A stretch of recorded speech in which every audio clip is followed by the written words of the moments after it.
பிரியமானவர்களே, இயேசு கிறிஸ்து நாமத்தினாலே உங்களை இந்த நாளிலும் கூட வாழ்த்தி நான் ஆசீர்வதிக்கிறேன்.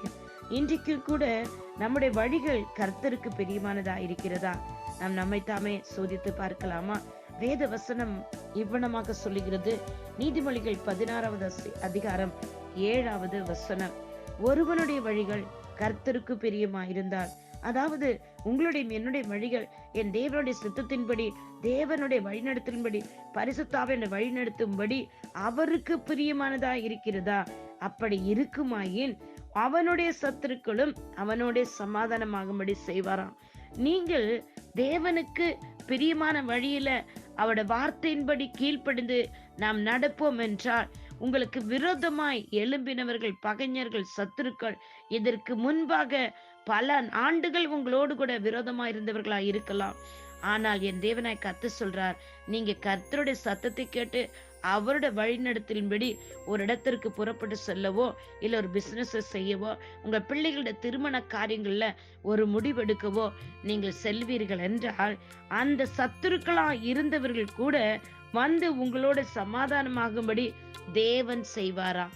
பாருங்கள், எப்படி கர்த்தருக்கு பிரியமானபடி அவருடைய ஆலோசனையின்படி பரிசுத்தான உதவியோடு நீங்கள் வாழ்க்கையில ஒவ்வொரு காரியத்தையும் எடுத்து செய்து அதன்படி நீங்கள் நடக்கும் பொழுது உங்களுடைய சத்துருக்களை உங்கள் வசமாய் கொண்டு வந்து விடுவாராம்.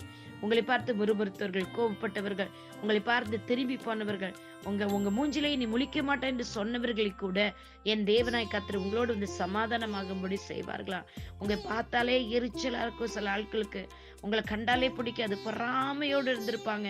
அவர்கள் எல்லாம் வச்சு என் தேவனாய் கர்த்தர் உங்களோடு வந்து சமாதானமாகும்படி அவர் செய்வாரா. பிரியமானவர்கள், இன்றைக்கு உங்கள் நாளை, உங்கள் வாழ்க்கையை, உங்கள் பிள்ளைகளோட வாழ்க்கையை, உங்கள் பிள்ளைகளோட வழிகளை, உங்களோட ஊழியத்தின் பாதைகளை எல்லாம் கர்த்தருக்கு ஒப்புவிப்பீர்களா? அவரிடத்தில் ஆலோசனை கேட்டு பரிசுத்தாவினோட உதவியோடு நீங்கள் ஒவ்வொரு காரியங்களையும் செய்வீர்கள் என்றால், தேவனாய் கர்த்தர் நிச்சயமாக இதற்கு முன்ன கண்ட எகிப்தியரில் பாடமாட்டீர்கள் சொன்ன வசனத்தின்படி நிச்சயமாக உங்கள் சத்துருக்கள் எல்லாம் உங்கள் வசமாய் வருவார்கள்.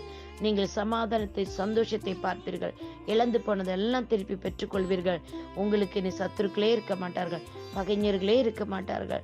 கர்த்தராகிய தேவன் உங்களோடு கூட இருக்கிறார். இன்றைக்கு உங்களோட வழிகளை நீங்கள் கர்த்தருக்கு ஒப்பிப்பீர்களா? இயேசு கிறிஸ்து நாமத்தில் பிதாவே, இதை கேட்கிற ஒவ்வொரு பிள்ளைகளுடைய வழிகளையும் உமக்கு பெரியமானதா இருக்கட்டும் இயேசப்பா. உங்களோட ஆலோசனை கேட்டு நடக்க பரிசுத்தல் உதவி செய்யுங்க. இவர்களுக்கு விரோதம் என்ற சத்துருக்கள் எல்லாம் இன்றைக்கு அவர்கள் சிதறடித்து போகும்படி கர்த்தர் உதவி செய்வீராக. கர்த்தாவே, பகைஞர்களும் சத்துருக்களும் துன்மார்க்கர்களும் அசுத்தர்களும் இனி இருக்கக்கூடாது சப்பா. எல்லாருமே வந்து அப்பா அவர்களும் விடுதலையாக்கப்பட்டு தேவரே இவர்களுடைய வழிகளை பார்த்து இவன் கர்த்தருக்கு பிரியமானதுபடி நடக்கிறான், அவனுடைய செய்கைகள்ல சுத்தம் இருக்குது என்று சொல்லி, வாக்கில் சுத்தம் இருக்கு, பேச்சில் சுத்தம் இருக்கு, நடத்தையில் சுத்தம் இருக்கு என்று சொல்லி இவர்களோடு வந்து அவர்கள் சமாதானமாகட்டும் ஏசப்பா.